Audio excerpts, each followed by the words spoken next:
மாட்டு பொங்கலுக்கு மாட்டுக்கோலம் இல்லாமல் எப்படி காலையில் எழுந்திரிச்சோடனே மாடை வச்சு ஒரு கோலம் வரைஞ்சி முடிச்சாச்சு.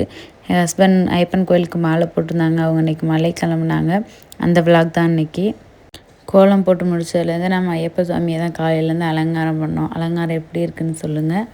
அதுக்கப்புறம் நாங்களும் ரெடி ஆகிட்டு சாமி தேங்காய் உடைக்கிற கல்லையும் மஞ்சள் பூசி ரெடி பண்ணி வச்சுட்டு சாமி தேங்காய் உடைச்சிட்டு கிளம்பிட்டாங்க இருமுடி கட்டுற இடத்துக்கு.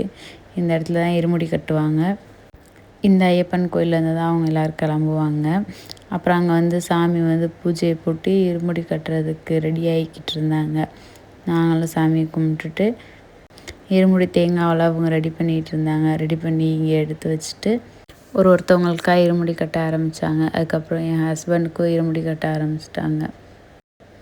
இருமுடி கட்டி அப்புறம் அவங்க தலையில் தூக்கி வச்சு அவங்கள வந்து 3 தடவை சுற்றி அப்படியே ரிவர்ஸ்லேயே கூட்டிகிட்டு போய் இந்த இடத்துல எல்லாரோட இருமுடியும் ஒரு இடத்துல வச்சுட்டாங்க. அப்புறம் எங்கள் அம்மா வந்து எல்லா சாமிக்கும் என்னவாச்சும் வாங்கி கொடுப்போம் அப்படின்ட்டு ஸ்வீட் கடைக்கு போயிட்டு மிக்சர், லட்டு, ஜூஸ் எல்லாமே சுவாமி எல்லாத்துக்குமே வாங்கி கொண்டு வந்து கொடுத்து டிஸ்ட்ரிபியூட் பண்ணிட்டோம். இவங்க தான் இந்த வாட்டி கன்னி சுவாமி. இந்த குட்டி சாமிக்கு தான் முதல்ல இருமுடி எடுத்து வச்சாங்க. அப்புறம் மற்ற எல்லா சாமியுமே இருமுடி எடுத்து வச்சுட்டு மறுபடியும் ரிவர்ஸ்லேயே வந்து அவங்கவுங்க ஒரு தேங்காய் வச்சு அதையும் வெளியில் வச்சு உடச்சிட்டு கிளம்பிட்டாங்க. இந்த வேனில் தான் எல்லோரும் போகிறாங்க. அப்புறம் மேலூரில் காஞ்சிவனம் கோயில் இருக்குல்ல, அங்கே போய் சாமி கும்பிட்டுட்டு எல்லா சாமியும் வேனில் ஏறிட்டாங்க. நாங்கள் எல்லோரும் வேனை சுற்றி எல்லா சாமிக்குமே பாய் சொல்லிவிட்டு டிரைவர் அண்ணனுக்கு வந்து ஒரு பூஜையை போட்டு சாமி அனுப்பி வச்சிட்டாங்க.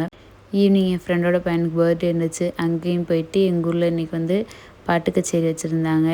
இந்த பரதநாட்டியம் ஆடுற குழந்தைங்க 2 எங்கள் ஊர் தானா. அவங்களும் சூப்பராக பரதநாட்டியம் ஆடினாங்க. அதுக்கப்புறம் பாட்டு கச்சேரி ஆரம்பித்து ஒருத்தவங்களாம் பாட ஆரம்பிச்சிட்டாங்க. இந்த அண்ணன் வந்து விஷுவலி சேலஞ்ச்டாக சூப்பராக பண்ணாங்க. நல்லா கிளாப்ஸ் வந்துச்சு. இந்த பையன் வந்து மஞ்சமல் பாய்ஸ் அந்த படத்தில் இருக்க ரேப் சாங் பண்ணாங்க. அதுவும் ரொம்ப நல்லா இருந்துச்சு.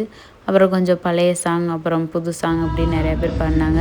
இந்த மோனிகா சாங் வந்து பண்ணாங்க. மோனிகா சாங் கேட்டோன்னே எங்கள் ஊரில் இருந்த குழந்தைங்களுக்கெல்லாம் ஒரே ஜாலி. எந்திரிச்சு டான்ஸ் பண்ண ஆரம்பிச்சிட்டாங்க.